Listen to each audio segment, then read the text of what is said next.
심장이 막 터질 것처럼 뛰고 숨쉬기 어렵고 이러다 진짜 죽는구나 싶은 그런 공포 있잖아요. 네, 그렇죠. 정말 겪어보지 않으면 모를 공포죠. 근데 응급실에 가면 또 아무 문제 없다는 말만 듣고 네, 신체적으로는 이상이 없다고 나오니까 더 답답하실 거예요. 진짜 힘든 건 제 생각엔 또 그러면 어떡하지 하는 그 불안감 때문에 늘 가던 길, 뭐 익숙한 장소 이런 데를 피하게 되고 점점 내 세상이 막 좁아지는 그런 느낌일 겁니다. 맞아요. 그게 핵심이죠. 혹시 지금 듣고 계신 당신의 이야기처럼 들리시나요? 오늘 저희가 함께할 이 심층 탐구는 그 공황장애 극복 가이드 자료들을 바탕으로 하는 건데요. 그 공포의 실체를 좀 명확히 파악하고 다시 자유롭게 숨 쉴 수 있는 길을 찾아보는 그런 여정입니다. 네, 핵심 통찰과 실질적인 방법들을 한번 파헤쳐 보죠. 네, 이 자료들에서 가장 먼저 좀 눈에 띄는 게 공황발작이랑 공황장애를 구분하는 점이에요. 그게 다른 건가요? 네, 발작 자체는 아주 극심한 공포 반응이지만 사실 누구나 겪을 수 있는 좀 일시적인 사건일 수 있거든요. 일시적인 거군요. 네, 근데 공황장애는요, 이 자료들이 다 공통적으로 지적하듯이 그 발작 자체가 문제가 아니에요. 그럼 뭐가 문제죠? 또 올지도 모른다는 그 끊임없는 걱정, 바로 예기불안이라고 하죠. 그리고 이것 때문에 삶의 반경이 줄어드는 회피 행동. 이게 이제 일상을 막 잠식하는 거예요. 그러니까 진짜 문제는 그 발작이 아니라 그 발작에 대한 공포, 그 예기불안과 회피군요. 정확합니다. 이 자료들을 보면 또 의지가 약해서 그렇다 이런 말은 정말 큰 오해라고 딱 강조를 하던데요. 네, 절대 아니죠. 이게 뭐 뇌의 특정 경보 시스템, 편도체라는 부분이 너무 민감하게 반응해서 그렇다고 하던데요. 맞나요? 네, 맞습니다. 비유하자면 약간 화재 경보기가 작은 연기에도 엄청 요란하게 울리는 것과 같아요. 아하. 실제 큰 위험이 없는데도 몸은 그냥 비상사태로 돌입하는 거죠. 뇌가 잘못된 신호를 보내는 거예요. 그렇군요. 그럼 의지 문제가 전혀 아니네요. 네, 이건 의지의 문제가 아니라 그 잘못된 신호에 대한 몸의 아주 자연스러운 반응입니다. 편도체가 경보를 딱 울리면 교감신경계가 확 활성화되면서 심장이 뛰고 호흡가 빠지고 이런 투쟁 도피 반응이 나타나는 거죠. 투쟁 도피 반응. 그래서 중요한 건 이 자료들이 정말 한 목소리로 말하듯이 이건 명백한 의학적 질환이라는 점이에요. 의학적 질환이다. 네. 그리고 또 매우 희망적인 사실은 이게 치료 반응이 아주 좋은 질환 중 하나라는 겁니다. 정말 다행이네요. 치료가 잘 된다는 거군요. 네. 예후가 좋은 편입니다. 그 점이 진짜 중요한 것 같아요. 의학적 질환이고 치료 가능하다는 거. 또 사람들이 제일 무서워하는 것 중 하나가 이러다 심장마비 오는 거 아니야? 혹은 나 미쳐버리는 거 아니야? 이런 생각인데 이것도 자료들에서 명확하게 아니라고 선을 긋고 있더라고요. 네, 맞아요. 그 공포가 엄청 크죠. 네. 증상은 정말 끔찍하게 고통스럽지만 실제로는 위험하지 않다고요. 그렇죠. 심장마비 증상과는 통증 양상이나 지속시간 같은 게 분명히 다르고요. 다른 거군요. 네. 그리고 미칠 것 같은 느낌, 이것도 사실은 이인증이나 비현실감 같은 건데요. 뇌가 너무 극도의 스트레스 상황에서 보이는 그냥 일시적인 인지현상일 뿐이에요. 일시적인 현상. 네, 위험한 게 아닙니다. 몸은 당신을 보호하려고 애쓰는 중인 거죠. 그렇군요. 그 점을 이해하는 게 공포를 줄이는 진짜 첫걸음이겠네요. 맞습니다. 증상 자체가 해롭지 않다는 걸 아는 것만으로도 엄청 큰 힘이 되죠. 평생 약 먹어야 하나? 이런 걱정도 많이 하는데 자료 보니까 약물 치료도 효과적이지만 근본적인 해결책은 다른 데 있다고 하던데요. 네, 그게 바로 인지행동치료, CBT입니다.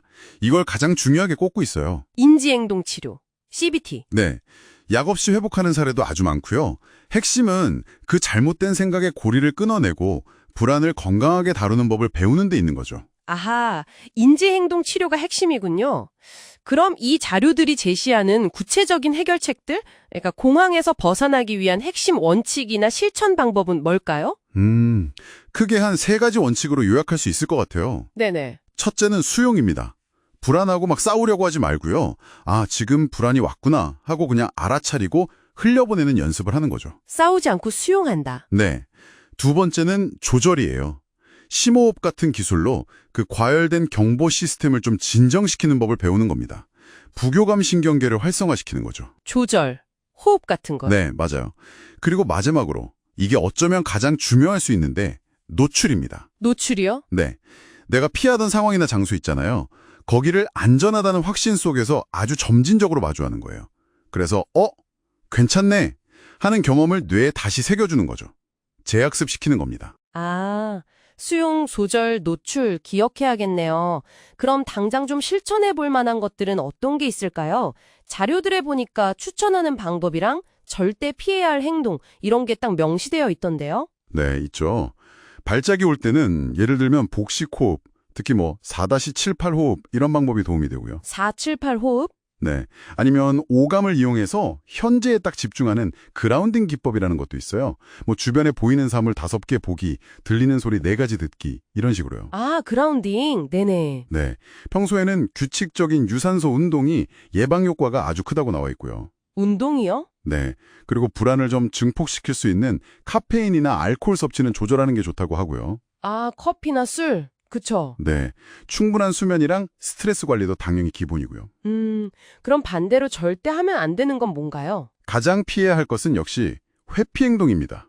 불안하다고 활동을 딱 멈추고 집에만 틀어박혀 있으면 단기적으로는 좀 편할지 몰라요.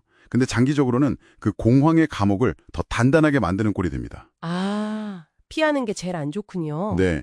그리고 술이나 다른 약물에 의존하거나 전문가 도움을 외면하는 것도 당연히 절대 금물이고요. 결국 피하지 않고 다루는 법을 배우는 게 핵심이네요. 불안일기를 쓴다거나 매일 짧게라도 호흡 연습, 가벼운 운동 이런 걸 꾸준히 하는 게 중요하겠어요. 바로 그거죠. 진정한 의미의 통제는요. 불안을 아예 없애는 게 아니에요. 그럴 수도 없고요. 불안이 나를 압도하지 못하도록 그 다루는 힘을 기르는 데서 오는 겁니다. 아, 중요한 말씀이네요. 네. 그리고 때로는 작은 파도가 다시 밀려올 수도 있어요. 재발할 수도 있다는 거죠.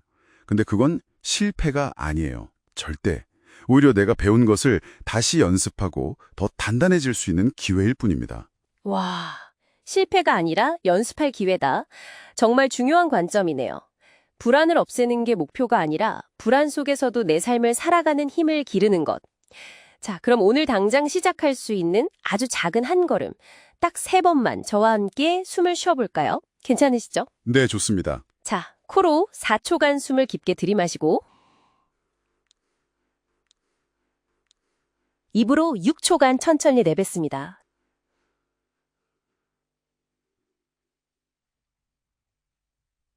네, 다시 한번 코로 들이마시고 입으로 6초간 천천히 내뱉습니다.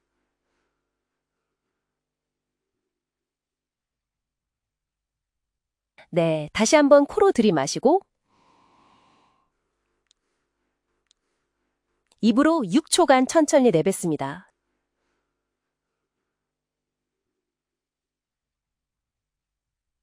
네.